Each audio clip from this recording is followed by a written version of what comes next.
Halo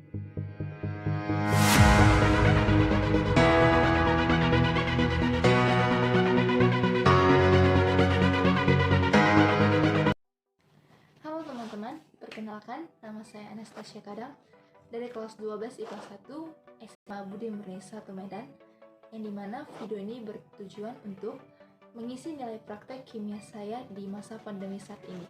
Nah, topik yang saya bawakan pada saat ini adalah tentang korosi atau perkaratan. Nah, korosi adalah kerusakan atau degradasi logam akibat reaksi redoks atau reaksi reduksi oksidasi antara suatu logam dengan berbagai zat di lingkungannya yang menghasilkan senyawa-senyawa yang tidak dikehendaki. Nah, korosi ini biasanya disebut juga dengan perkaratan atau bahasa awamnya.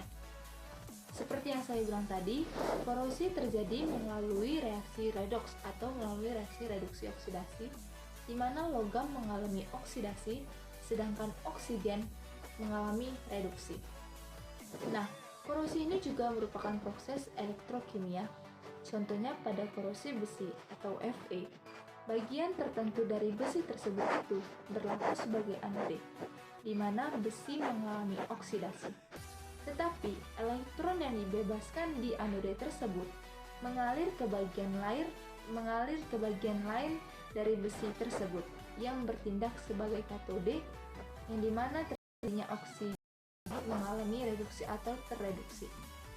Nah, faktor-faktor yang mempercepat terjadinya korosi itu ada beberapa faktor yang disebabkan. Yang pertama, kontak dengan oksigen dan air yang secara bersamaan. Yang kedua, kontak dengan larutan elektrolit garam. Yang ketiga, pH yang rendah. Dan yang keempat, suhu yang tinggi.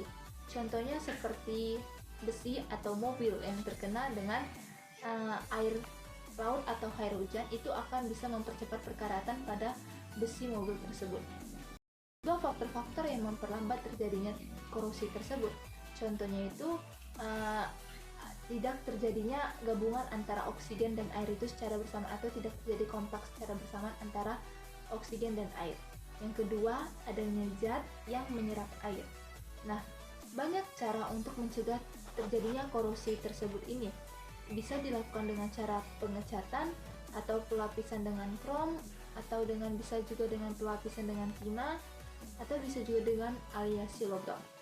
Nah, jadi inti dari semua ini supaya tidak terjadi korosi itu harus dilakukan pengecatan, atau seperti contoh-contoh yang lain seperti yang saya bilang tadi.